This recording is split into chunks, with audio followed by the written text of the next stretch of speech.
नमस्कार दोस्तों, स्वागत है आपके अपने चैनल मनीष बीएक्सआर ऑफिशियल पर। अगर आप बैंक में नौकरी का सपना देख रहे हैं तो ये खबर आपके लिए है। आईबीपीएस क्लर्क भर्ती 2025 की नोटिफिकेशन जारी हो चुकी है, जिसमें हजारों पदों पर भर्तियां की जाएंगी। इस वीडियो में हम लोग जानेंगे आवेदन की तारीख, योग्यता, सिलेबस, चयन प्रक्रिया, वेतन और जरूरी दस्तावेज, सब कुछ विस्तार से। तो इस वीडियो को पूरा देखें ताकि कोई जानकारी छूट ना जाए। आइए देखते हैं स्क्रीन पर। आईबीपीएस क्लर्क 15 रिक्वायरमेंट 2025, और इस वीडियो में हम लोग देखेंगे complete details, eligibility, date, selection, salary. आइए देखते हैं स्टेप बाय स्टेप। ओवरव्यू के बारे में एक बार बात कर लिया जाए तो ये आईबीपीएस के थ्रू निकाला गया है, और जो आपको पोस्ट नेम डाला गया है क्लर्क ऑफिस असिस्टेंट के लिए डाला गया है। और पार्टिसिपेटिंग बैंक में ऑल मेजर बैंक्स हैं एक्सपेक्टेड आपको एसबीआई। और टोटल वैकेंसीज की बात करें तो यहाँ पे 10,277 पोस्ट के लिए निकाला गया है। स्टेट वाइज डिटेल्स है, स्टेट वाइज नोटिफिकेशन भी डाला गया है। अगर इम्पोर्टेंट डेट की बात किया जाए दोस्तों तो यहाँ पे आपको फॉर्म जो स्टार्ट होने वाला है 1 अगस्त 2025 से फॉर्म स्टार्ट हो जाएगा। रजिस्ट्रेशन डेट की बात की जाए तो 1 अगस्त, लास्ट डेट जो है आपका रजिस्ट्रेशन का 21 अगस्त 2025 तक है। और लास्ट फी पेमेंट डेट है जो 21 अगस्त 2025 तक है। और जो एडमिट कार्ड की बात किया जाए तो प्री वाला आप जो आपका एडमिट कार्ड निकल के आएगा वो अक्टूबर 2025 में एडमिट कार्ड निकलेगा। और प्री एग्ज़ाम जो होगा अक्टूबर में ही होने वाला है। अगर प्री रिजल्ट की बात की जाए तो अक्टूबर या नवंबर में आपका ये रिजल्ट भी जारी कर दिया जाएगा। मेंस एडमिट कार्ड जो आने वाला है वो नवंबर में ही आएगा, और मेंस एग्ज़ाम जो भी होगा वो नवंबर में ही आएगा। और जो मेंस का फाइनल रिजल्ट आने वाला है वो मार्च 2026 में दोस्तों आएगा। अगर इलिजिबिलिटी क्राइटेरिया की दोस्तों बात की जाए तो आपको यहाँ पे जो क्वालिफिकेशन मांगा गया है, graduate in any discipline, graduation कोई भी स्नातक सब्जेक्ट से होना चाहिए, किसी भी यूनिवर्सिटी से होनी चाहिए। कंप्यूटर नॉलेज की जानकारी बिल्कुल जरूरी है, कंप्यूटर नॉलेज रिक्वायर्ड। और लोकल लैंग्वेज प्रोफेंसी मैंडेटरी, आपका जो लोकल लैंग्वेज है उसके अकॉर्डिंग ही इस फॉर्म को फिलअप किया, क्योंकि हर राज्य का, हर स्टेट का अलग अलग लोकल लैंग्वेज है। उसके अकॉर्डिंग आपको प्रीफर करके देखना है। अगर एज लिमिट की बात की जाए दोस्तों तो आपको मिनिमम यहाँ पे 20 ईयर है और मैक्सिमम 28 ईयर है, 28 साल है। और candidate must have been born not early than, मतलब कि आपका जो डेट ऑफ बर्थ है दोस्तों 2/8/1997 के से लेकर 1/8/2005 के बीच में होनी चाहिए। और जो एज रिलैक्सेशन डाला गया है दोस्तों जो कैटेगरी के अकॉर्डिंग होता है, SC ST की बात करें तो उसमें आपको 5 साल का एज रिलैक्सेशन मिलने वाला है।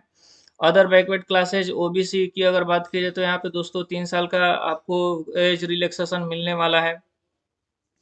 और दूसरा चीज़ मैं अगर बात करूँ तो यहाँ पे आपको और भी जो यहाँ पे डाले गए हैं आपको कैटेगरी एज रिलैक्सेशन से रिलेटेड, वो सब आपको मिलने वाले हैं।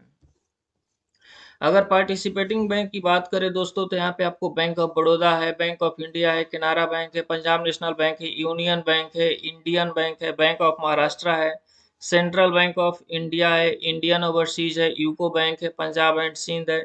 इतने बैंकों में आपको यहाँ पे नोटिफिकेशन जारी किया गया और इतने बैंकों के लिए वैकेंसीज डाली गई है। और अन्य राज्यों से भी वैकेंसी उपलब्ध है।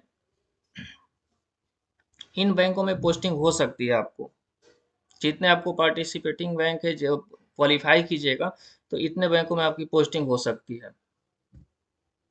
अगर स्टेट वाइज वैकेंसी की बात किया जाए तो यहाँ पे अगर एग्जांपल के तौर पे मैं दिखा रहा हूँ तो यहाँ पे आप देख सकते हैं कि अगर उत्तर प्रदेश की बात करूँ तो 800 प्लस है, बिहार की 300 प्लस है, महाराष्ट्र की 1000 प्लस है, वेस्ट बंगाल की 400 है, तमिलनाडु की 500 है, इस टाइप के और भी आपको यहाँ पे पूरे डिटेल्स दिए हुए हैं, एक एक करके आप लोग देख सकते हैं।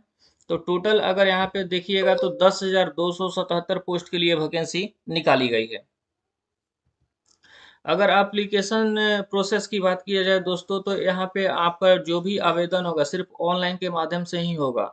और ऑनलाइन करने के लिए करना क्या होगा, तो जो इसका ऑफिशियल वेबसाइट है IBPS.in, वहाँ पे जाके आपको पहले रजिस्ट्रेशन करना होगा। रजिस्ट्रेशन करने के बाद एप्लीकेशन फॉर्म को फिलअप करना होगा, डॉक्यूमेंट अपलोड करना होगा। फिर उसके बाद जो इसका फ़ी है, फ़ी पेमेंट को करना होगा। तो अगर फ़ी पेमेंट की बात किया जाए दोस्तों तो फ़ी पेमेंट जनरल और ओबीसी के लिए 850 रुपये हैं। SC ST के लिए आपको 175 रुपये रखे गए हैं। और ये जो भी आपका पेमेंट होगा ये ऑनलाइन ही पेमेंट होगा, जैसे नेट बैंकिंग के थ्रू कर सकते हैं, यूपीआई के थ्रू कर सकते हैं, डेबिट कार्ड, क्रेडिट कार्ड के थ्रू ये पेमेंट आप कर सकते हैं दोस्तों। अब बात रही सिलेक्शन प्रोसेस की, तो सिलेक्शन प्रोसेस में आपका पहले प्री एग्जाम होता है दोस्तों। प्री एग्जाम में आपको इंग्लिश में टोटल 30 क्वेश्चन होते हैं, 20 मिनट का टाइमिंग रहता है। रीजनिंग में 35 क्वेश्चन रहते हैं, 20 मिनट का टाइमिंग रहता है। और क्वांटिटेटिव एप्टीट्यूड में आपको 35 क्वेश्चन रहते हैं, 20 मिनट का टाइमिंग रहता है। मतलब कि 100 टोटल क्वेश्चन होते हैं, 100 मार्क्स का होता है। और टोटल आपको ये 1 घंटे का टाइमिंग रहता है दोस्तों। और यहाँ पे निगेटिव मार्किंग में भी लिखा हुआ है कि 0.25 marks for each wrong answer. अगर एक गलत जवाब देते हैं, एक गलत आंसर करते हैं, तो आपको 0.25 नंबर उसमें से काट लिए जाएंगे। अगर मेंस की बात की जाए दोस्तों, तो यहाँ आपको मेंस में रीजनिंग एंड कंप्यूटर से 50 क्वेश्चन आने वाले हैं, जो कि 45 मिनट का टाइमिंग रहता है। इंग्लिश से 40 क्वेश्चन आने वाले हैं, जिसमें 35 मिनट का टाइमिंग रहता है। क्वांटिटेटिव एप्टीट्यूड में आपको 50 क्वेश्चन रहते हैं, जिसमें आपको 45 मिनट का टाइमिंग रहता है। और जनरल फाइनेंशियल अवेयरनेस में टोटल आपको 50 क्वेश्चन रहते हैं, जिसमें आपको 35 मिनट का टाइमिंग रहता है दोस्तों। तो टोटल आपको इसमें 190 क्वेश्चन रहते हैं दोस्तों, और 200 नंबर का ये क्वेश्चन रहता है।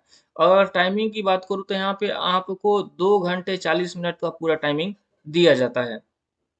और इसमें भी आपका नेगेटिव मार्किंग सेम है, जैसे आपको प्री में था वही मेंस में भी है। 0.25 number marks for each wrong answer. अगर एक क्वेश्चन का जवाब गलत देते हैं तो 0.25 नंबर आपके काट लिए जाएंगे।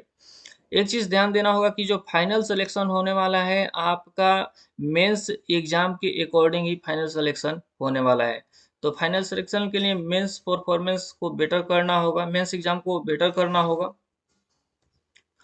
अगर सिलेबस की बात कर लूँ दोस्तों, तो यहाँ आपको प्री एग्जाम के लिए जो सिलेबस है, इंग्लिश लैंग्वेज से अगर बात करें, तो यहाँ पे आपको रीडिंग कॉम्प्रिहेंशन है, क्लोज टेस्ट है, पारा सैंपल्स है, एरर डिटेक्शन है। इसी से क्वेश्चन एराइज किए जाते हैं। अगर न्यूमेरिकल एबिलिटी की बात करें, तो सिंप्लीफिकेशन हो गया, नंबर सीरीज हो गया, डाटा इंटरेप्शन हो गया, क्वाड्रिक इक्वेशन हो गया। इससे क्वेश्चन आपको एराइज किए जाएंगे। अगर रीजनिंग एबिलिटी की बात की जाए दोस्तों, तो आपको पजल से क्वेश्चन एराइज किए जाएंगे, सीटिंग अरेंजमेंट से क्वेश्चन एराइज किए जाएंगे, सोलोलिज्म है, ब्लड रिलेशन है।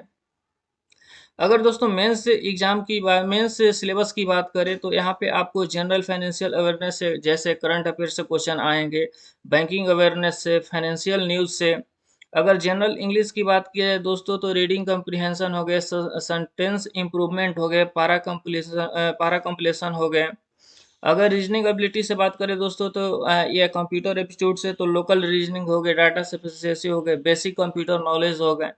और क्वांटिटी एप्टीट्यूड से बात करें दोस्तों, तो data interpretation, profit and loss, time and work, probability, इस टाइप से क्वेश्चन एराइज किए जाएंगे। ये इसका सिलेबस है दोस्तों। अगर सैलरी एंड बेनिफिट की बात की जाए दोस्तों, तो यहाँ पे आपको बेसिक पे जो है आपको 19,900 है, और टोटल इन हैंड जो है आपका 28,000 से लेके 30,000 तक है। और साथ में आपको जो इसमें बेनिफिट मिलने वाले हैं, डीए हो गया, एचआरए हो गया, टीए हो गया, मेडिकल हो गया, पीएफ हो गया, और भी जो प्रमोशनल होते हैं वो सब चीज़ आपको इसमें बेनिफिट मिलने वाले हैं। अगर दोस्तों डॉक्यूमेंट्स रिक्वायर्ड की बात करें यहाँ पे, तो यहाँ पे आपका फोटो, सिग्नेचर, फिर आपको ग्रेजुएशन का मार्कशीट, कास्ट सर्टिफिकेट अगर उससे एप्लीकेबल है, तो डोमिसाइल हो गए लोकल लैंग्वेज के लिए, हैंडराइटिंग डिक्लेरेशन जैसे कि नोटिफिकेशन में आपको बताया गया है, उसमें आपको दिया हुआ है। अगर कंक्लूजन निकाल के सब आ जाता है, तो ये जितने भी स्नातक छात्र हैं उनके लिए सबसे बेहतरीन ये ग्रेट अपॉर्चुनिटी है आईबीपीएस के द्वारा, क्योंकि आपको 10,277 पोस्टों पे ये वैकेंसी, बम्पर वैकेंसी निकाली गई है।